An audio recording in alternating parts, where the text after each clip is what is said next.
16 नवंबर 2022 को नासा का Artemis 1 mission अपने फाइनल स्टेज पर था। ओरायन स्पेसक्राफ्ट अर्थ के एटमॉस्फेयर में दाखिल हो रहा था, जिसे री एंट्री कहा जाता है। अब तक इस मिशन में सब सही सलामत चल रहा था, लेकिन ग्राउंड कंट्रोल में साइंटिस्ट ने टेलीमेट्री डेटा और वीडियो फुटेज में कुछ चौंकाने वाली चीज़ें देखी। री एंट्री के दौरान हीट शील्ड के 4 लेयर में अनयूजुअल बिहेवियर दिखा। 4 लेयर यानी जो चारकोल से आया, जली हुई जो लेयर होती है। पोस्ट फ्लाइट इंस्पेक्शन में पता चला कि हीट शील्ड में क्रैक्स आ गए थे और 100 से ज़्यादा जगहों से जले हुए चार्ड मटेरियल के टुकड़े टूटकर अलग अलग हो गए थे। ये ओरायन की पहली अनक्रूड फ्लाइट थी, यानी इसमें कोई इंसान नहीं बैठा था। लेकिन अगले आर्टेमिस 2 मिशन में इसी स्पेसक्राफ्ट में 4 एस्ट्रोनॉट्स को बैठकर मून के पास जाना था। ये हीट शील्ड का अनइवन चार लॉस इतना सीरियस था कि नासा ने तुरंत एक एक्सटेंसिव इन्वेस्टिगेशन लॉन्च कर दिया। मल्टीपल ग्राउंड टेस्ट किए गए ताकि ये समझा जा सके कि दिक्कत कहाँ आई है। आर्टेमिस 2, जो असल में सितंबर 2025 के लिए प्लान था, वो इस इशू की वजह से डिले हो गया और आखिरकार 2 अप्रैल 2026 को लॉन्च हुआ। लेकिन इतना सब होने के बावजूद नासा ने अपने स्पेसक्राफ्ट की हीट शील्ड को नहीं बदला। वो क्यों नहीं बदला, ये वीडियो के आखिरी में आपको पता चल जाएगा। अभी ये जान लीजिए कि नासा की ये आर्टेमिस मिशंस कोई मामूली स्पेस मिशंस नहीं है। ये ह्यूमन स्पेस फ्लाइट के एक नए चैप्टर की शुरुआत है और इसकी जड़ें वहाँ से निकलती हैं जहाँ पिछले अध्याय के अंतिम पन्ने लिखे जा रहे थे। कहानी में 50 साल पीछे चलते हैं और देखते हैं क्या होता है। 14 दिसंबर 1972 को अमेरिकन एस्ट्रोनॉट जीन सर्नन चांद की सतह पर खड़े थे। ये मून की टॉरस लिट्रो वैली थी, जहां उनके चारों ओर ग्रे कलर की डस्ट फैली हुई थी। कुछ ही देर में उनका स्पेसक्राफ्ट चांद की सतह से उड़ान भरकर पृथ्वी की ओर लौटने वाला था। लेकिन स्पेसक्राफ्ट की सीढ़ियां चढ़ने से पहले अपनी आखिरी मून वॉक के दौरान जीन सर्नन ने कुछ ऐसी बात कही जो इतिहास में दर्ज हो गई।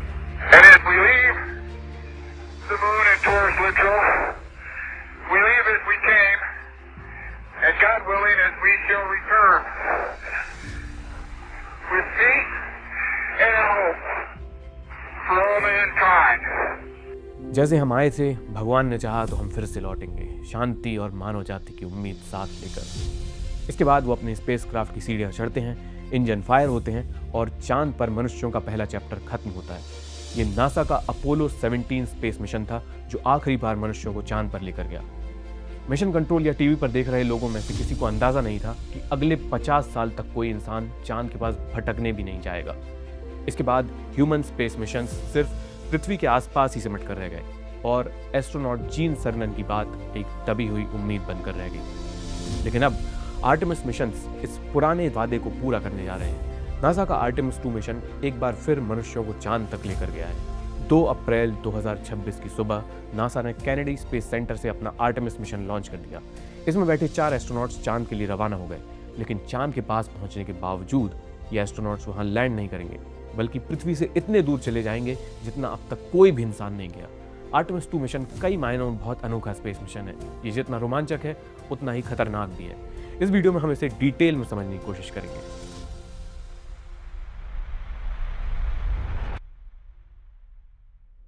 आर्टेमिस प्रोग्राम का स्कोप और स्केल नासा के 70 साल पुराने अपोलो प्रोग्राम से बहुत अलग है। नासा का अपोलो प्रोग्राम अमेरिका और सोवियत रशिया के बीच चल रहे कोल्ड वॉर का नतीजा था। शुरुआत में स्पेस रेस में रशिया आगे था।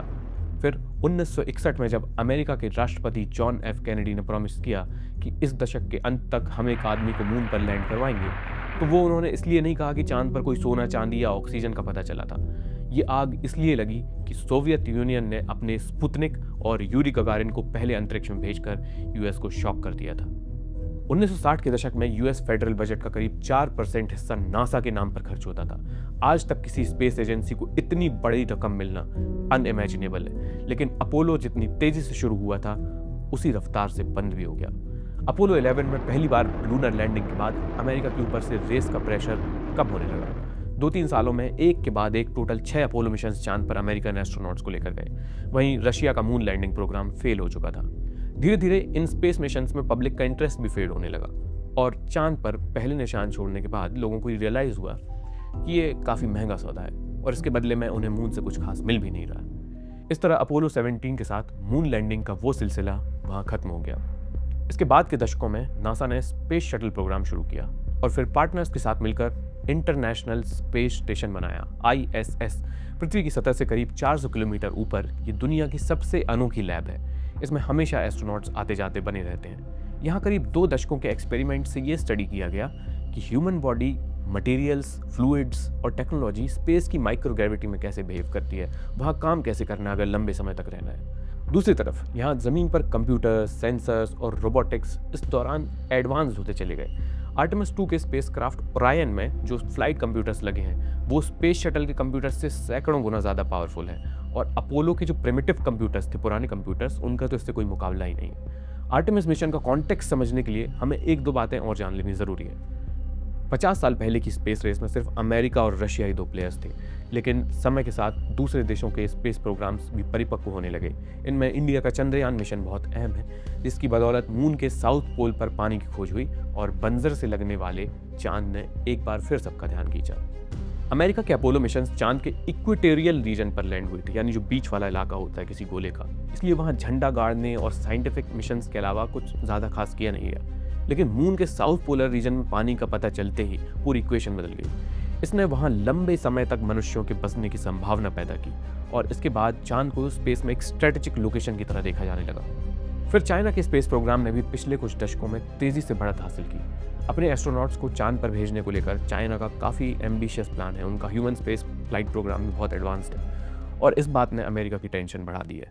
पिछले 10-15 सालों में आपने देखा होगा कि स्पेसएक्स जैसी जो प्राइवेट स्पेस कंपनियां हैं वो भी काफ़ी उभर कर आई हैं, और इन्होंने स्पेस ट्रैवल की कॉस्ट को कई गुना कम किया है। इन सब डेवलपमेंट्स के चलते एक नए किस्म की स्पेस रेस के बीच पड़ने लगे, और इस नई स्पेस रेस में नासा की ये आर्टेमिस मिशंस एक अहम पड़ाव है। पिछले 50 सालों में जो ह्यूमन स्पेस मिशंस रहे हैं, जिसमें एस्ट्रोनॉट्स अंतरिक्ष में जाते हैं, वो सब लो अर्थ ऑर्बिट तक सीमित रहे। यहाँ अर्थ की मैग्नेटिक फील्ड के कारण एस्ट्रोनॉट्स जो हैं वो डेंजरस रेडिएशंस और स्पेस के जो बाकी खतरे हैं उनसे बचे रहते हैं। लेकिन आर्टेमिस 2 डीप स्पेस में जा रहा है, यहाँ पूरा खेल बदल जाता है। आर्टेमिस 2 को भविष्य में लंबे समय तक स्पेस में रहने के लिए डिज़ाइन किया गया है, ये उसकी प्रैक्टिस है। ये नासा के इस आर्टेमिस प्रोग्राम की पहली क्रूड फ्लाइट है, यानी क्रू बैठा है इसमें 4 एस्ट्रोनॉट्स का। इससे पहले 2022 में आर्टेमिस 1 जो लॉन्च किया था वो अनक्रूड था। वो इसी चीज़ को टेस्ट करने के लिए था कि जिस व्हीकल पर हम एस्ट्रोनॉट्स को भेज रहे हैं, 4 जान भेजने वाले हैं, वो पूरी तरह ठीक है कि नहीं है, वो सही सलामत रहेंगे कि नहीं। लॉन्च से लेकर पृथ्वी तक वापस लौटने तक आर्टेमिस 2 करीब 10 दिन की यात्रा तय करेगा। इन 4 एस्ट्रोनॉट्स को जिस रॉकेट और स्पेसक्राफ्ट के जरिए चांद तक पहुंचाया जा रहा है वो बेहद दिलचस्प है। सबसे पहले जो आप ऑरेंज वाइट कलर का जो ये लंबा सा रॉकेट देख रहे हैं उसका नाम है SLS, स्पेस लॉन्च सिस्टम, और इसके ऊपर जिस स्पेसक्राफ्ट में असल में एस्ट्रोनॉट्स बैठे होते हैं उसका नाम है ओरायन स्पेसक्राफ्ट। किसी भी स्पेस मिशन में सबसे ज़्यादा एनर्जी पृथ्वी की ग्रेविटी से निकलकर पास के एक ऑर्बिट में पहुंचने में लगती है। इसी के लिए बड़ा सा रॉकेट काम आता है। एक बार रॉकेट पृथ्वी से दूर ले जाकर स्पेसक्राफ्ट को छोड़ देता है, वो ग्रेविटी से लड़ लेता है, फिर आगे का रास्ता स्पेसक्राफ्ट अकेले तय करता है, जिसमें रिलेटिवली कम एनर्जी लगती है। SLS एक हैवी लिफ्ट रॉकेट है जिसे नासा ने ह्यूमंस और बड़े पेलोड्स को डीप स्पेस में भेजने के लिए बनाया है। ये रॉकेट करीब 98 मीटर लंबा है और 8.8 मिलियन पाउंड का थ्रस्ट जनरेट करता है। इसे 50 साल पुराने अपोलो मिशंस के सैटर्न 5 रॉकेट से कंपेयर किया जाए तो एक दिलचस्प चीज़ सामने आती है। सैटर्न 5 करीब 110 मीटर लंबा था और उससे 7.6 मिलियन पाउंड्स का थ्रस्ट जनरेट होता था। किसी के मन में ये सवाल आ सकता है कि यार SLS की हाइट तो सैटर्न 5 से कम है, उसके बावजूद वो उससे ज़्यादा थ्रस्ट कैसे पैदा करता है? इसका जवाब इसके स्ट्रक्चर में छुपा है।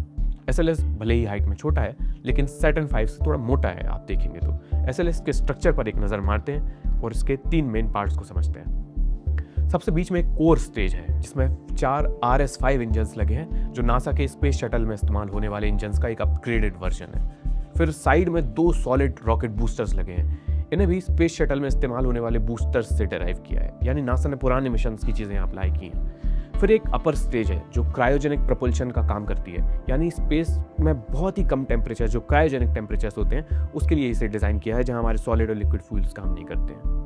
इस लॉन्च की शुरुआती कुछ मिनट की डिटेल्स पर गौर करेंगे तो इनका काम समझ में आ जाएगा किस किस स्टेप पर क्या इस्तेमाल होता है। जब आर्टेमिस 2 लॉन्च हुआ तो सबसे पहले इसकी कोर स्टेज और दोनों साइड बूस्टर्स मिलकर भयानक थ्रस्ट पैदा करते हैं, इसे ज़मीन से उठाते हैं। फिर लॉन्च के करीब 2 मिनट बाद अधिकतर इनिशियल थ्रस्ट देने के बाद ये दोनों साइड बूस्टर्स इससे अलग हो जाते हैं और स्पेसक्राफ्ट का बोझ कम हो जाता है। SLS की कोर स्टेज करीब 8 मिनट तक बर्निंग जारी रखती है।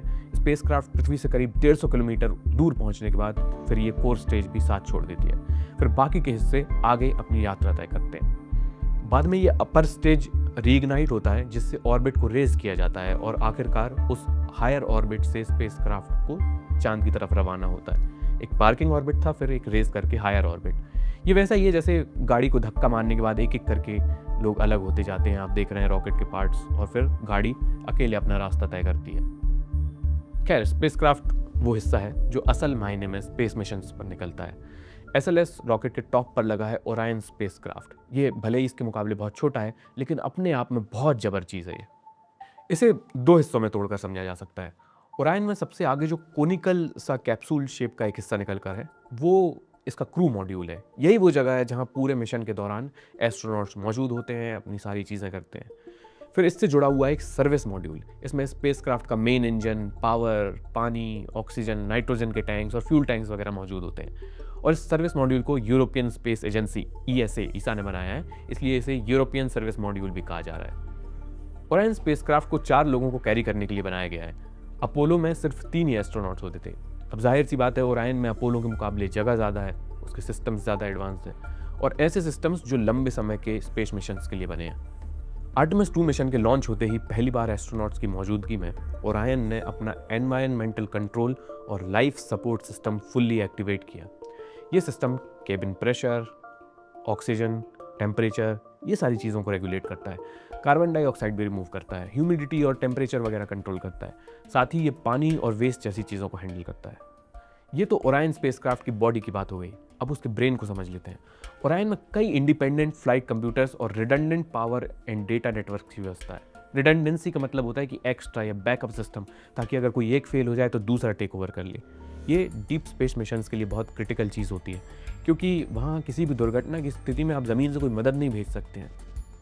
रिपोर्ट्स के मुताबिक करीब 5 फ्लाइट कंप्यूटर्स और एक्सटेंसिव बैकअप सिस्टम्स डिज़ाइन किए हैं, ताकि कोई भी फेलियर स्पेसक्राफ्ट के गाइडेंस, नेविगेशन और लाइफ सपोर्ट को प्रभावित ना कर पाए। ये तो स्पेसक्राफ्ट का पूरा सेटअप है, जिसमें बैठकर 4 एस्ट्रोनॉट्स 50 साल बाद चांद की तरफ निकले हैं। इन 4 लोगों के बारे में भी जान लेते हैं, जो कि ध्यान देने लायक चॉइस है, क्योंकि इनमें से अधिकतर किसी न किसी कैटेगरी में पहली बार चांद के पास जा रहे लोग हैं। जैसे क्रिस्टीना कोच पहली महिला है जो किसी लूनर मिशन पर जा रही हैं। वैसे ये इंटरनेशनल स्पेस स्टेशन पर करीब 1 साल का समय बिता चुकी हैं, नया अनुभव है। और भी कई महिलाएं ISS पर रही हैं, लेकिन लूनर डिस्टेंस यानी चांद के नज़दीक जाने वाले मिशन में क्रिस्टीना कोच फर्स्ट वुमेन होंगी। इसी तरह इनके साथ ही विक्टर ग्लोवर पहले अश्वेत व्यक्ति हैं जो बियॉन्ड अर्थ ऑर्बिट ट्रैवल कर रहे हैं। नासा वाले ऑफिशियली ब्लैक नहीं कहते, काला नहीं कहते, इन्हें पर्सन ऑफ कलर कहा जाता है। तो विक्टर ग्लोवर भी ISS पर काफ़ी वक्त बिता चुके हैं, लेकिन ये चांद पर जाने वाले फर्स्ट पर्सन ऑफ कलर हैं। इनके तीसरे साथी जेरेमी हेंसन कैनेडियन एस्ट्रोनॉट हैं, कनाडा के हैं, यानी वो पहले नॉन अमेरिकन होंगे जो मून के आसपास जा रहे हैं। ये दिखाता है कि आर्टेमिस एक इंटरनेशनल कोलैबोरेशन को ध्यान में रखते हुए भी और रिप्रेजेंटेशन वगैरह का भी काफ़ी ख्याल रखा गया है। तो इन तीनों के साथ एक चौथे एस्ट्रोनॉट हैं, इनके लीडर रीड वाइसमैन। ये इस मिशन के कमांडर हैं। वाइसमैन नेवल एविएटर और ISS के एस्ट्रोनॉट रहे हैं और अब आर्टेमिस 2 मिशन को लीड कर रहे हैं। इस क्रू के नज़रिए से देखा जाए तो आर्टेमिस 2 सिर्फ एक मिशन नहीं है, बल्कि ये वंस इन अ जनरेशन होने वाला एक पर्सपेक्टिव शिफ्ट है। आधी सदी में पहली बार कोई इंसान वहाँ जा रहा है जहाँ कोई नहीं गया, और वहाँ से जो देख रहे हैं उसकी फ़ोटोज़ वगैरह भी भेज रहे हैं, आप सोशल मीडिया चेक कर सकते हैं, बड़ी बेहतरीन फ़ोटोज़ आ रही हैं। इस मिशन की जर्नी भी बहुत दिलचस्प है। इसके रास्ते और टाइमलाइन पर एक नज़र मारते हैं तो कुछ और डिटेल्स हमें समझ में आएंगी। लॉन्च के कुछ ही मिनटों बाद ये एस्ट्रोनॉट स्पेस में पहुंच जाते हैं। इस दौरान रॉकेट अपना काम करके नीचे ज़मीन पर वापस जा चुका होता है और ओरायन स्पेसक्राफ्ट के साथ रॉकेट की एक छोटी सी अपर स्टेज बस बचती है, जो बाद में थोड़ा और धक्का लगाने के लिए काम आती है। ये दोनों एक टेम्पररी ऑर्बिट में पृथ्वी के चक्कर काटने लगते हैं और पावर के लिए स्पेसक्राफ्ट के सोलर पैनल डिप्लॉय हो जाते हैं। इसके बाद ऐसा नहीं है कि ये मिशन सीधे चांद की तरफ दौड़ लगा देता है। ओरायन को अभी एक हायर पार्किंग ऑर्बिट में ढकेला गया है। यहाँ ये मिशन अपना पहला दिन गुजारता है। इस पार्किंग ऑर्बिट में सभी क्रिटिकल सिस्टम चेक किए जाते हैं। पृथ्वी से जो उसका कम्युनिकेशन है, ग्राउंड स्टेशंस वगैरह से, उसे चेक किया जाता है। देखो, पृथ्वी तो अपने एक्सेस पर घूमती रहती है, तो कोई भी उसकी लाइन ऑफ साइट में नहीं रहेगा। एक स्टेशन, एक अकेली जगह से ये स्पेसक्राफ्ट हमेशा टच में नहीं रह सकता। इसलिए नासा के जायंट रेडियो एंटीनास अमेरिका के अलावा स्पेन और ऑस्ट्रेलिया में फैले हैं। इसे डीप स्पेस नेटवर्क कहा जाता है और ऐसे डीप स्पेस मिशंस में लगातार कम्युनिकेशन बनाए रखने के लिए बहुत ज़रूरी होता है DSN। तो एस्ट्रोनॉट्स जब अर्थ ऑर्बिट में होते हैं, इस DSN की डेटा ट्रांसफ़र स्पीड वगैरह चेक की जाती हैं। इस आर्टेमिस मिशंस में पहली बार बहुत हाई स्पीड डेटा ट्रांसफ़र वाले नेटवर्क का इस्तेमाल किया जा रहा है। एक्सपर्ट्स के मुताबिक अगर सब सही रहा तो हम अगली मिशंस में जो मून लैंडिंग वगैरह होंगी वो 4K में लाइव देख पाएंगे। ये इसके मायने। इस ऑर्बिट में अपना पहला दिन बिताते हुए ये एस्ट्रोनॉट एक और कूल किस्म का काम करते हैं, और वो तब होता है जब रॉकेट की क्रायोजेनिक स्टेज, जो अपर स्टेज है, वो ओरायन स्पेसक्राफ्ट से अलग हो जाती है। अलग होने के बाद ये अपर स्टेज भी उस रॉकेट के आसपास ही चक्कर काट रही होती है और तब स्पेसक्राफ्ट का मैनुअल कंट्रोल टेस्ट किया जाता है। मतलब एस्ट्रोनॉट्स अपने हाथ से उसे उड़ाते हैं। मतलब इस टुकड़े को जो अभी तक आगे के मिशन में अब किसी काम का नहीं है, बस ऐसे ही घूमेगा, इसको रेफरेंस बांधकर, इसको निशाना बनाकर इसके साथ स्पेसक्राफ्ट कुछ मैन्यूवर्स प्रैक्टिस करता है, आगे पीछे ऊपर नीचे इसके साथ। आपने देखा होगा कि जब कोई स्पेसक्राफ्ट ISS डॉक करने जाता है तो कितनी सटीकता के साथ स्पेस स्टेशन में उसका ऑर्बिट मैच करते हुए धीरे धीरे उसे डॉक किया जाता है। भले ही आर्टेमिस मिशन के लिए ISS नहीं है, वो वहाँ डॉक करने के लिए नहीं बने हैं, लेकिन भविष्य में चांद के आसपास एक और स्टेशन बनाने की योजना है जिसे लूनर गेटवे कहा जाएगा। फ्यूचर में आर्टेमिस के और बाकी स्पेसक्राफ्ट के इस लूनर गेटवे से डॉक करेंगे और वो फिर चांद पर जाएंगे। उसके लिए ये प्रैक्टिस भी ज़रूरी है। तो इस डेमोन्स्ट्रेशन में क्या होगा कि ओरायन स्पेसक्राफ्ट पहले आगे रहेगा, फिर एक बैक फ्लिप मारेगा और पीछे मुड़कर अपने रॉकेट के अपर स्टेज के करीब 30 फीट की दूरी तक जाता है और फिर वापस को लेता है, वो अपने मिशन में आगे की तरफ बढ़ता है। एक प्रैक्टिस है, एक डेमोन्स्ट्रेशन है मैन्यूवरिंग का। इसके बाद मिशन का दूसरा दिन शुरू होता है। इस दौरान स्पेसक्राफ्ट सही जगह पहुंचकर अपने इंजन फायर करता है और एक बड़े धक्के की तैयारी करता है। ये मिशन का अगला अहम पड़ाव है जिसे ट्रांसल्यूनर इंजेक्शन कहते हैं। ये ट्रांसल्यूनर इंजेक्शन ओरायन स्पेसक्राफ्ट को मून की तरफ एक फ्री रिटर्न ट्रेजेक्ट्री में निकाल देता है। फ्री रिटर्न का मतलब है कि अगर इस स्पेसक्राफ्ट के इंजन अब आगे फायर करना बंद भी कर दें, तब भी स्पेसक्राफ्ट चांद की ग्रेविटी के सहारे स्विंग मारकर वापस पृथ्वी की तरफ लौट आएगा। एक तो इस तरह ग्रेविटी का इस्तेमाल करके स्पेसक्राफ्ट को मोड़ने में फ्यूल वगैरह भी बचता है, कम फ्यूल ले जाना पड़ता है, और ये फ्री रिटर्न ट्रेजेक्ट्री इंश्योर करती है कि अपना स्पेसक्राफ्ट लौट के यहीं पृथ्वी तक आएगा, चाहे कुछ भी हो जाए। ये वही कॉन्सेप्ट है जिससे कई फेलियर्स के बाद भी अपोलो 13 बच पाया था। अपोलो 13 नासा का मून लैंडिंग मिशन था जिसमें बीच रास्ते में बहुत गड़बड़ हो गई थी और ये मिशन एक हादसे में तब्दील हो गया था। ये गया तो चांद पर लैंड करने था, लेकिन वहाँ वो लैंड नहीं करता और कई मुश्किलों के बाद एस्ट्रोनॉट्स पृथ्वी पर सुरक्षित वापस लौटते हैं। अगर आप इसको डिटेल में समझना चाहते हैं तो हमारी वीडियो देख सकते हैं, वो आपको मिल जाएगी। मुद्दे की बात यह है कि उसमें इस फ्री रिटर्न ट्रेजेक्ट्री का बहुत काम आता है। खैर, इस फ्री रिटर्न ट्रेजेक्ट्री पर चलते हुए मिशन के तीसरे दिन ओरायन स्पेसक्राफ्ट चांद और पृथ्वी के बीच आधे रास्ते में पहुंच जाता है। अब अगले कुछ दिनों में एस्ट्रोनॉट्स के नज़रिए से हमारी पृथ्वी छोटी होने लगती है और चांद उनकी खिड़कियों से झांकने लगता है। इस बीच स्पेसक्राफ्ट हल्के फुल्के कंट्रोल बर्न्स मारकर थोड़ा बहुत अपने रास्ते को सही बनाए रहता है और चौथे और पांचवें दिन ओरायन स्पेसक्राफ्ट अपनी ट्रेजेक्ट्री पर आगे बढ़ते हुए मून के स्फीयर ऑफ इन्फ्लुएंस में पहुंच जाता है। मतलब अब अर्थ की ग्रेविटी की जगह मून की ग्रेविटी डोमिनेट करने लगती है और इसी ल्यूनर ग्रेविटी की पकड़ से स्पेसक्राफ्ट आगे ना जाकर मून के अराउंड घूमने लगता है। अब इस मिशन का असली क्लाइमेक्स शुरू होता है। ओरायन अपना रास्ता मोड़ते हुए चांद के अपोजिट साइड चला जाता है। इस स्पेसक्राफ्ट के रास्ते में पहली बार ऐसा मौका आता है जब चांद जैसी कोई बड़ी चीज़ स्पेसक्राफ्ट और पृथ्वी के रास्ते में आ जाती है।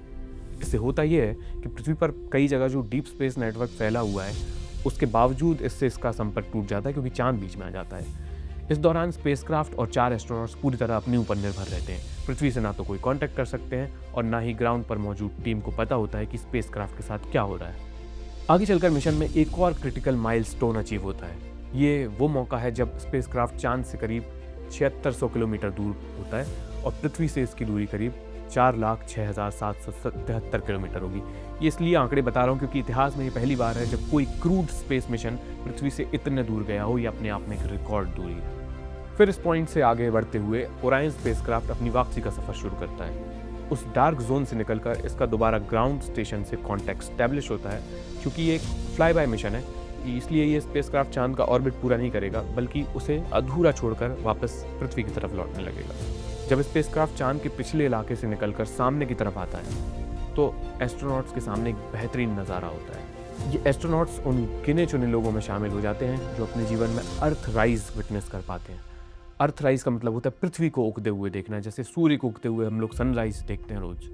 अपोलो 8 भी इसी तरह का एक फ्लाई बाय मिशन था और उन मिशन से एक अर्थराइज की आइकॉनिक फोटो निकल कर आई थी। अपोलो 8 की जो अर्थराइज वाली फोटो है उसने पृथ्वी की एनवायरमेंटल मूवमेंट, पर्यावरण की जो लड़ाई है, उसको तेज करने का क्रेडिट भी उसे दिया जाता है। इन स्पेस मिशंस में इस तरह की जो तस्वीरें आती हैं वो एक प्लैनेट के तौर पर हमारी चेतना को बढ़ाती हैं। वही प्लैनेट जिसकी ऐसी तैसी करने में हम लोग दिन रात लगे हुए हैं। लेकिन अंतरिक्ष में इतना खूबसूरत और दुर्लभ अब तक कुछ नहीं देखा गया है जितनी सुंदर ये वसुंधरा। बेजान और वीरान पड़े अंतरिक्ष से निकलकर एस्ट्रोनॉट्स अगले 2 दिन का सफर तय करके जीवन की ओर वापस लौटते हैं। लेकिन अभी इस मिशन की सबसे बड़ी अग्नि परीक्षा बाकी है। और वो है पृथ्वी के एटमॉस्फेयर में दाखिल होना। इसे री एंट्री कहते हैं। ये लिटरली किसी भी क्रूड स्पेस फ्लाइट की अग्नि परीक्षा है जिसमें जान का सबसे ज़्यादा जोखिम होता है, और यही वो स्टेज है जिसमें आर्टेमिस 1 में प्रॉब्लम आ गई थी। ये स्पेसक्राफ्ट इस दौरान हज़ारों किलोमीटर प्रति घंटे की रफ्तार से चल रहा होता है, और स्पेस में तो ये स्पीड ठीक है, मतलब वहाँ नॉर्मल कुछ नहीं है क्योंकि वो वैक्यूम है पूरी तरह से, और वहाँ ऐसे किसी चीज़ का रेजिस्टेंस नहीं मिल रहा है। लेकिन अर्थ के एटमॉस्फेयर में ये इतनी तेज़ी से चलती हुई कोई भी चीज़ भयानक फ्रिक्शन पैदा करती है। हवा और स्पेसक्राफ्ट के बीच होने वाली जो रगड़म पट्टी, उससे इतनी हीट पैदा होती है कि सब कुछ जलकर भस्म हो सकता है। यही कारण है कि अंतरिक्ष से बहुत सारे एस्टेरॉइड्स, कॉमेट्स, चट्टानें आती हैं, लेकिन इनमें से अधिकतर एटमॉस्फेयर में जलकर खाक हो जाती हैं। यही हमें टूटते हुए तारे की तरह दिखाई देती हैं। ये कोई तारा वारा नहीं टूट रहा होता है, वो अपने एटमॉस्फेयर और वो चट्टान की स्पीड का नतीजा होता है, वो जो गर्मी दिखती है हमें। चट्टान तो चट्टान, लेकिन जब किसी स्पेसक्राफ्ट में लोग बैठे हैं तो इस स्टेज पर, जो री एंट्री वाली स्टेज है, उस पर कोई गलती उनकी जान पर बनाएगी। लेकिन इतना तो नासा वाले भी सोच कर रखते हैं, इसलिए ओरायन स्पेसक्राफ्ट में एक हीट शील्ड लगी है। ये हीट शील्ड क्रू मॉड्यूल और सर्विस मॉड्यूल के बीच में लगी होती है। सर्विस मॉड्यूल का काम पूरे मिशन के दौरान सेवा देने का था, खाना पानी फ्यूल ये वो। अब मिशन के जब आखिरी कुछ मिनट बचे हैं तो सेवा खत्म, साथ खत्म, हल्का करो। री एंट्री से पहले ओरायन के सर्विस मॉड्यूल को स्पेस में जेटिसन कर दिया जाता है, मतलब निकाल दिया जाता है, फेंक दिया जाता है। मतलब सर्विस मॉड्यूल को निकालकर क्रू मॉड्यूल को इस तरह घुमाया जाता है, ओरिएंट किया जाता है कि इसकी हीट शील्ड पृथ्वी के वायुमंडल को फेस करे, उस ज़्यादातर हीट को फेस करे जो पैदा होने वाली है, क्योंकि री एंट्री के दौरान सबसे ज़्यादा जो हीट है वो सामने की तरफ पैदा होनी है। ये री एंट्री का कॉरिडोर और स्पेसक्राफ्ट का एंगल बहुत ज़्यादा क्रिटिकल होते हैं। वो जो एक सही सा एंगल है, अगर उससे हल्का सा इधर हुए तो स्पेसक्राफ्ट चल सकता है, अगर एंगल हल्का सा उधर हुआ तो स्पेसक्राफ्ट उछल कर वापस अंतरिक्ष की ओर चला जाएगा। जैसे तालाब में पत्थर मारते तो स्किप कर जाता है ना, उसी तरह एटमॉस्फेयर को भी स्पेसक्राफ्ट जब हिट करता है तो स्किप कर सकता है। ये बर्न अप और स्किप दोनों ही बहुत खतरनाक सिचुएशंस हैं, इसलिए स्पेसक्राफ्ट की री एंट्री बहुत ही क्रूशियल स्टेप है। हमने आपको शुरुआत में बताया था कि आर्टेमिस 1 की हीट शील्ड में प्रॉब्लम आ गई थी, जिसके चलते नासा को आर्टेमिस 2 मिशन डिले करना पड़ा। नासा को अपने इन्वेस्टिगेशन में क्या पता चला, ये जान लेते हैं हम। आर्टेमिस 1 में नासा ने एक ऐसा री एंट्री का तरीका चुना था, एक ऐसी री एंट्री प्रोफाइल थी जो पूरा उसका रास्ता था, जिसे स्किप री एंट्री कहते हैं। इस दौरान कुछ टाइम के लिए ऐसा हुआ कि हीटिंग ड्रॉप हुई और फिर अचानक से बढ़ गई। नासा के इन्वेस्टिगेशन में पाया गया कि एवकोट के अंदर जनरेट होने वाली जो गैसेस थी और वो सही से रिलीज नहीं हो पा रही थी, जिससे ये कंडीशंस पैदा हुई और इंटरनल प्रेशर से चार लॉस और क्रैकिंग देखने को मिली। राहत की बात यह थी कि इस दौरान क्रू मॉड्यूल के अंदर जो टेम्परेचर था वो सेफ रेंज में था, और अगर क्रू मौजूद होता भी तो वो ठीक ठाक सुरक्षित वापस आ जाते। लेकिन ऐसी चीज़ों को इग्नोर नहीं किया जा सकता। इस इन्वेस्टिगेशन के बाद नासा ने ओरायन की हीट शील्ड को नहीं बदला। अगर वो हीट शील्ड को रीडिज़ाइन करते, फिर उसको रिप्लेस करने जाते तो और कई महीने, साल भर भी खिंच सकता था और लंबा मिशन तो डिले हो जाता। इसकी जगह नासा ने स्पेसक्राफ्ट की रिटर्न ट्रेजेक्ट्री को एडजस्ट कर दिया, मतलब जिस रास्ते से, जिस तरीके से स्पेसक्राफ्ट एंटर करेगा उसको चेंज कर दिया। इसमें क्रिटिकल हीटिंग कंडीशन वाला जो टाइम है जिसके कारण वो गैसेस और वेंटिंग आउट और वो फिर क्रैकिंग हो रही थी, उसकी उग्रता थोड़ी कम हो जाती है और क्रू की सेफ्टी और बढ़ गई है। तो इन सब चीज़ों का बहुत ध्यान रखते हुए मिशन के 10वें और आखिरी दिन हमारे आर्टेमिस 2 का ओरायन स्पेसक्राफ्ट करीब 40,000 किलोमीटर प्रति घंटे की रफ्तार से पृथ्वी के वायुमंडल में दाखिल होगा।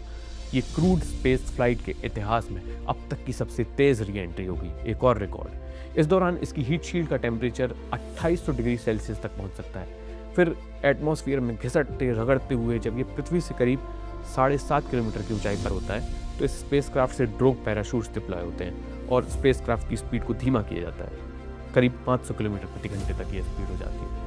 फिर इसे और धीमा करने के लिए करीब 3 किलोमीटर की ऊंचाई पर ओरायन में लगे 3 मेन और बड़े पैराशूट्स डिप्लॉय होते हैं और ये स्पेसक्राफ्ट पैसिफिक ओशन में छपाक से जाकर स्प्लैश डाउन कर जाता है, जिसके विजुअल्स आप देख रहे होंगे। जहाँ रिकवरी शिप्स इनका इंतज़ार कर रही हैं और 10 दिन का सफ़र तय करके पृथ्वी से सबसे दूर जाने का रिकॉर्ड बनाकर ये एस्ट्रोनॉट्स अपने आर्टेमिस 2 मिशन से अंतरिक्ष में मानवता के नए अध्याय में अपनी जगह बना रहे हैं। इस मिशन के खत्म होने से कुछ खत्म नहीं होगा, बल्कि एक नई स्पेस रेस की शुरुआत होगी। आर्टेमिस 3 मिशन में एस्ट्रोनॉट्स न सिर्फ चांद के पास जाएंगे बल्कि दोबारा चांद पर लैंड करेंगे। नासा के आर्टेमिस प्रोग्राम का लक्ष्य मनुष्यों को चांद पर सिर्फ लैंड करवाकर वहाँ झंडे गाड़कर ऐसे लौट के आ जाना नहीं है। इस बार वो चांद पर सस्टेनेबल ह्यूमन प्रेजेंस का लक्ष्य लेकर चल रहे हैं, मतलब वहाँ जाना, वहाँ के संसाधनों का इस्तेमाल करना, बस्ती बनाना, अपना गुजर बसर करना, वहाँ रहना लंबे समय तक। सिर्फ यही नहीं, चांद पर होने वाले ये आर्टेमिस मिशंस भविष्य के मार्स मिशंस के लिए भी ज़मीन तैयार करेंगे। ये वाली स्पेस रेस कोल्ड वॉर के दौर में शुरू हुई प्रतिस्पर्धा जैसी नहीं है। बहुत सारे डायनामिक्स बदल चुके हैं। रशियन स्पेस प्रोग्राम की जगह चाइना का स्पेस प्रोग्राम अमेरिका के ज़्यादा करीब है, और इस बार सिर्फ देशों के बीच होड़ नहीं लगी है, कई प्राइवेट स्पेस कंपनीज भी हैं जो इसका हिस्सा हैं, और बहुत मतलब आर्टेमिस अकॉर्ड वगैरह जैसे आप देखेंगे तो अलग तरीके से चीज़ें चल रही हैं, 1-on-1 नहीं चल रहा है जैसे कोल्ड वॉर एरा में चला था। इस नई स्पेस रेस और इसकी जो होड़ है उसके ऊपर हम पहले एक वीडियो में डिटेल में बता चुके हैं, उसका लिंक आपको मिल जाएगा। अपोलो मिशंस के ऊपर भी हमने कई वीडियोस किए, अपोलो 13 का वीडियो आप देख सकते हैं। स्पेस एक्स और इंडियन स्पेस मिशन से जुड़े भी कई वीडियोस आपको मिल जाएंगी, प्लेलिस्ट मिल जाएगी स्पेस की। अब आप वो देखिएगा। अभी आप ये बताइए, आपको क्या लगता है कि इंडिया का स्पेस प्रोग्राम इस रेस में कहाँ है? आप हमें कमेंट करके बता सकते हैं। ये भी बताइए कि वीडियो आपको कैसा लगा और किस तरह के वीडियोस आप और देखना चाहेंगे। और जाते जाते हमने इस वीडियो में देखा दोस्तों कि स्पेस मिशंस अपनी टाइमलाइन से इतना ज़्यादा लेट कैसे हो जाते हैं। जितने महीनों का डिले लगभग इस स्पेस मिशन में आया, उतना ही लगभग अपने वीडियो में भी आ गया। इस एक मामले में हम लोग नासा को टक्कर दे रहे हैं। खैर, इस सवाल का जवाब आपको आगे मिलेगा, उसको विस्तार से बताएंगे क्या ब्रेक आया, कैसे आया। अब तक अगर आप बने हुए हैं इस दबी हुई नाक के साथ और इतने इंतज़ार के बाद भी, तो आपका बहुत बहुत शुक्रिया। अभी के लिए चलते हैं, टाटा बाय बाय। कुछ बेहतरीन वीडियोज़ लेकर आएंगे आपके लिए।